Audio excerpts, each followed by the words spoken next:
Students, હવે આપણે part 4 તરફ જે ધ ટેન્સ ટોપિક પાર્ટ 4 તરફ આગળ વધી. Let's begin with future tense, simple future tense. Simple future ટેન્સથી આપણે શરૂઆત કરીએ. આગળના ભાગ સુધીમાં આપણે પ્રેઝન્ટ અને પાસ્ટ ટેન્સ આ બે ટેન્સની ચર્ચા કરી હતી. પ્રેઝન્ટમાં 4 કાળ, પાસ્ટમાં 4 કાળ હોય છે. એવી જ રીતે ફ્યુચર ટેન્સમાં પણ 4 કાળ છે, એની આપણે અત્યારે ચર્ચા કરીશું. Let's begin with simple future tense.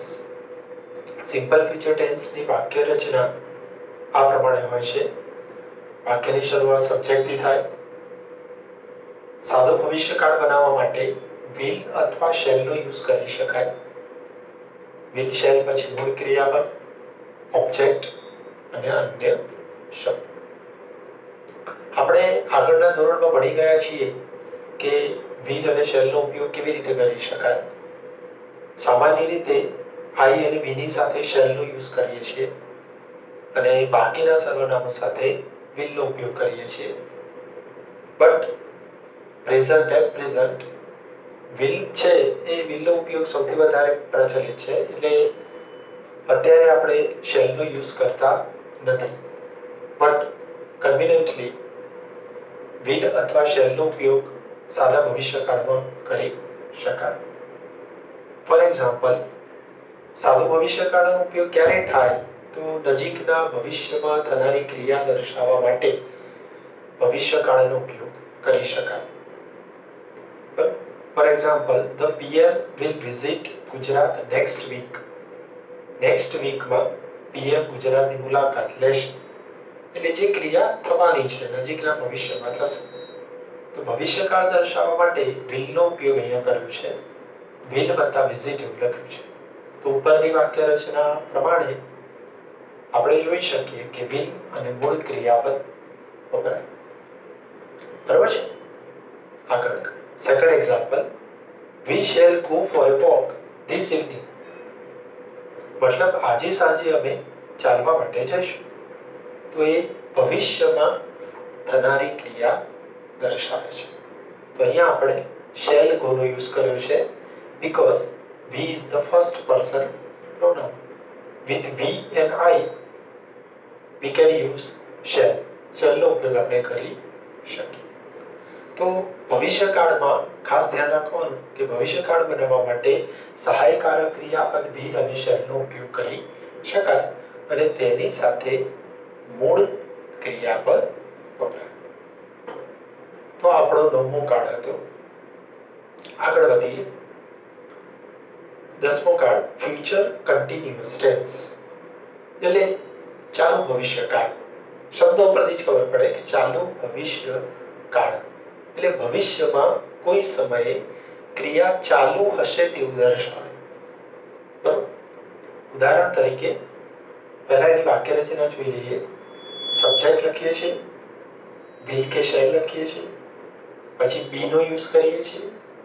VING means verb ING એટલે ક્રિયાપદને ING પ્રત્યે લાગે છે અને પછી અધર વર્ડ્સ નો યુઝ કરી શકાય. ટૂંકમાં આપણે વાક્ય રચના યાદ રાખીશું કે will અને shall ની સાથે be અને ING વાળું ક્રિયાપદ વપરાય. ભવિષ્યકાળ એટલે નજીકના ભવિષ્યમાં કોઈ સમયે ક્રિયા ચાલુ હશે તેવું દર્શાવે. For example, she will be dancing in the competition.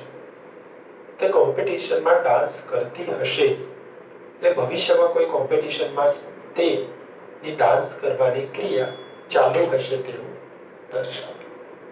તો ચાલુ ભવિષ્યકાળમાં will, be અને ક્રિયાપદને કયો પ્રત્યે લાગે? ING પ્રત્યે લાગે. તો will be dancing એ ફ્યુચર કન્ટિન્યુઅસ ટેન્સ દર્શાવે છે. ચલો આગળ વધીએ. 11મો ટેન્સ. દરેક ટેન્સના સ્ટ્રક્ચર આપણે ખાસ ધ્યાન રાખવાના, એ જ આપણને એક્ઝામમાં યુઝફુલ થશે. Now we come to the future perfect tense. Future perfect tense એટલે પૂર્ણ ભવિષ્યકાળ. પૂર્ણ ભવિષ્યકાળ એટલે કે ભવિષ્યમાં કોઈ સમયે ક્રિયા પૂર્ણ થઈ જશે તેવું દર્શાવો. આપણે ઉદાહરણ તરીકે એમ કહીએ કોઈ સ્ટુડન્ટે હોમવર્ક ન કર્યું હોય તો ટીચર એને પૂછે કે when will you complete your homework. તો સ્ટુડન્ટ આન્સર આપે કે sir I will have completed by this time tomorrow or by the next લેક્ચરમાં હું પૂર્ણ કરી દઈશ. તો ભવિષ્યમાં ક્રિયા પૂર્ણ થઈ જશે તેવું દર્શાવે. તો પરફેક્ટ ટેન્સ બનાવવા માટે આપણે જાણીએ છીએ પ્રેઝન્ટ પરફેક્ટ અને પાસ્ટ પરફેક્ટમાં આપણે જોઈ ગયા કે કોઈ પણ પૂર્ણકાળ બનાવવા માટે હેવ અને ભૂતકૃદંતનો ઉપયોગ થાય. પણ ફ્યુચર પરફેક્ટ છે, ફ્યુચર છે એટલે વિલ અને શેલ સહાયકારક ક્રિયાપદ તરીકે વપરાય. તો વાક્ય રચના કન્ટેન્ટ આ પ્રમાણે થશે. સબ્જેક્ટ લખશું, સબ્જેક્ટ પછી વિલ કે શેલનો ઉપયોગ કરીશું. હેવ ભૂતકૃદંત પાસ્ટ પાર્ટિસિપલ V3 જેને કહીએ છીએ અને OW મીન્સ અધર વર્ડ્સ અન્ય શબ્દો જે આપ્યા હશે. ફોર એક્ઝામ્પલ અહીંયા લખ્યું છે he will have reached Mumbai by 3 PM. મતલબ કે 3 વાગ્યા સુધીમાં મુંબઈ તે પહોંચી જશે. તો અત્યારે જે સમય થયો છે પણ 3 વાગ્યા સુધીમાં મુંબઈ પહોંચવાની ક્રિયા એટલે મુંબઈ પહોંચવાની ક્રિયા ફ્યુચર છે. પરફેક્ટ એટલે પૂર્ણ થઈ જશે. એટલે આપણે આ વાક્ય પૂર્ણ ભવિષ્યકાળ દર્શાવે. અને તેની જે આ વાક્ય રચના આપી છે કે વિલ શેલ હેવ અને ભૂતકૃદંત તે પ્રમાણે અહીંયા વાક્ય રચના પર લખેલી છે. વાક્ય લખ્યું છે વિલ હેવ રીચ્ડ. તો આ વાક્ય પૂર્ણ ભવિષ્યકાળ દર્શાવે. બરાબર છે. આપણે 3 કાળનો અભ્યાસ કર્યો. જો કે સિમ્પલ ફ્યુચર ટેન્સ જેની વાક્ય રચના છે વિલ શેલ અને મૂળ ક્રિયાપદ. ફ્યુચર કન્ટિન્યુઅસ ટેન્સ જેની વાક્ય રચના છે will shall be અને ing વાળું ક્રિયાપદ. ફ્યુચર પરફેક્ટ ટેન્સ જેની વાક્ય રચના આ પ્રમાણે છે will અથવા shall, have અને past participle. Now the last tense future perfect continuous tense. મિત્રો આ ટેન્સ બહુ rarely it is a rarely used in English grammar. પણ એ આપણા ટેન્સનો એક ભાગ છે તેથી આપણે એને ટૂંકમાં સમજીશું કે એની વાક્ય રચના શું છે અને કેવી રીતે જનરલી યુઝ કરી શકાય. તેની વાક્ય રચના આવી છે કે વાક્યની શરૂઆત સબ્જેક્ટથી થાય. જે આપણે જાણીએ છીએ will કે shall, have, been અને ing વાળું ક્રિયાપદ અને અન્ય શબ્દો. તો ફ્યુચર પરફેક્ટ કન્ટિન્યુઅસ ટેન્સમાં ફ્યુચર ટેન્સ છે એટલે will shall નો યુઝ કરીએ અને પરફેક્ટ કન્ટિન્યુઅસ છે માટે have, been અને ing વાળું ક્રિયાપદ લખાય. For example they will have been preparing for their exam. મતલબ તેઓ એક્ઝામની તૈયારી તે સમયે કરી રહ્યા હશે. એટલે ભવિષ્યમાં કોઈ સમયે ક્રિયા ચાલુ હશે અને અમુક ચોક્કસ સમયમાં પૂર્ણ થશે. તો તે દર્શાવવા માટે ફ્યુચર પરફેક્ટ કન્ટિન્યુઅસ ટેન્સનો ઉપયોગ કરી શકાય. તો મિત્રો આપણે અહીંયા ટોટલ ભવિષ્યના 4 કાળનો અભ્યાસ કર્યો. ચારે કાળના સ્ટ્રક્ચર કેવી રીતે છે અને એનો ઉપયોગ કેવી રીતે થાય તે આપણે સમજ્યું. હવે બોર્ડની પરીક્ષામાં 2 માર્ક્સનો ટોપિક છે જે ચેન્જ ધ ટેન્સમાં ચેન્જ ધ ટેક્સ્ટમાં પૂછાય છે. આગળ આપણે ચર્ચા કરી હતી કે કેવી રીતે કન્વર્ટ કરવાનું પૂછાય. હવે આપણી વર્કબુકમાંથી પણ એક ઉદાહરણ અહીંયા લખ્યું છે. બોર્ડની પરીક્ષામાં આ રીતે પૂછાય છે. પ્રશ્ન આવો છે. સપોઝ ક્વેશ્ચનમાં લખ્યું છે some people joined the heritage walk. આ વાક્યમાં joint એ ક્રિયાપદ છે અને આપણે જાણીએ છીએ કે આ ક્રિયાપદ કયા કાળનું હશે? બરાબર, સિમ્પલ પાસ્ટ ટેન્સ સાદા ભૂતકાળનું ક્રિયાપદ છે. some people joined the heritage walk. It was organized by a local newspaper. The was organized simple past tense passive voice છે પણ વાક્ય તો સાદા ભૂતકાળનું છે. It started from Swaminarayan temple. Started એ પણ પાસ્ટ ફોર્મ છે. It ended in Jama Masjid. તો એન્ડેડ છે એ પણ સાદો ભૂતકાળ છે. એટલે આ પેરેગ્રાફમાં જે ક્રિયાપદની નીચે અંડરલાઈન કરી છે બધા જ ક્રિયાપદો કયા કાળના છે? Simple past tense. આ પ્રશ્ન છે. હવે આપણે આન્સરની શરૂઆત આ રીતે કરવાની પૂછાશે કે start like this. Some people will join. તો આપણને ખ્યાલ આવે છે કે જોઈન્ટના પ્લેસ ઉપર શું લખવાનું છે? Will join. એટલે કે આખા પેરેગ્રાફને સિમ્પલ પાસ્ટ ટેન્સના પેરેગ્રાફને સિમ્પલ ફ્યુચર ટેન્સમાં એટલે કે નવમા કાળ પ્રમાણે કન્વર્ટ કરવાનું છે. નવમા કાળની વાક્યરચના લખી છે તે પ્રમાણે વિલ શેર અને મૂળ ક્રિયાપદથી જવાબ લખવાનો છે. તો આપણે આનો જવાબ કેવી રીતે લખીએ? તો જોઈન્ટના પ્લેસ પર આપણે લખ્યું વિલ જોઈન. બીજું વાક્ય, It was organized by a local newspaper. તો was organized.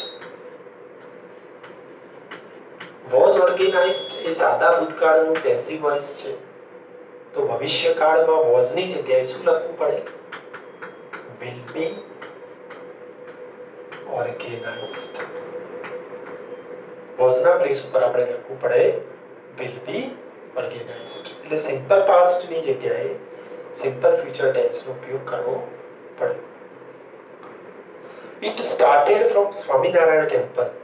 સ્ટાર્ટેડ આપ્યું છે મિત્રો. Started is the simple past form. Started ની જગ્યાએ શું લખીએ? સાદા ભવિષ્યકાળ બનાવવા માટે will અને મૂળ ક્રિયાપદનો ઉપયોગ કરી. તો સ્ટાર્ટેડ ની જગ્યાએ શું લખાય? will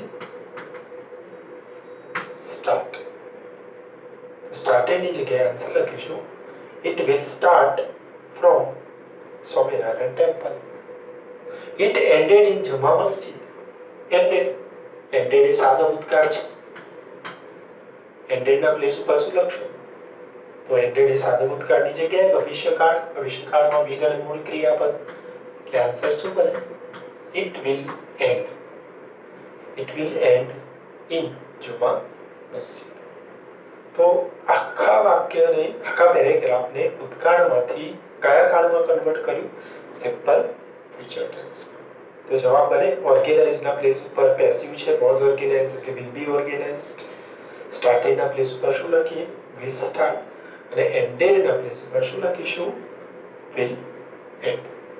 તો મિત્રો આવી રીતે ટોટલ 12 કાળ 12 ટેન્સીસ ના સ્ટ્રક્ચર એનું એક્ઝામ્પલ ની આપણે અહીંયા ચર્ચા કરી અને 2 કે 3 ઉદાહરણ દ્વારા આપણે સમજ્યા કે બોર્ડની પરીક્ષામાં કેવી રીતે પૂછાય અને કેવી રીતે કન્વર્ટ કરી શકાય. તો મિત્રો 12 કાળના સ્ટ્રક્ચર આપણે ખાસ નોટબુકની અંદર નોંધી લેવા, પછી એના ઉદાહરણ સાથે નોંધી લેવું. હવે એની જે વર્કબુકની એક્સરસાઇઝ છે એ આપણે 5મા સેશનમાં પાર્ટ 5 માં 5મા સેશનની અંદર વર્કબુકની એક્સરસાઇઝ પેજ નંબર સાથે આપણે એની પ્રેક્ટિસ કરીશું. બરાબર? એ પણ આપણે ખાસ એક નોટબુકની અંદર નોંધી લઈશું તો જેથી આપણને જ્યારે પણ વાંચવું હોય તો એની સરળતાથી આપણે વાંચી શકીએ. તો 12 કાળના સ્ટ્રક્ચર ખાસ વાંચી જવા.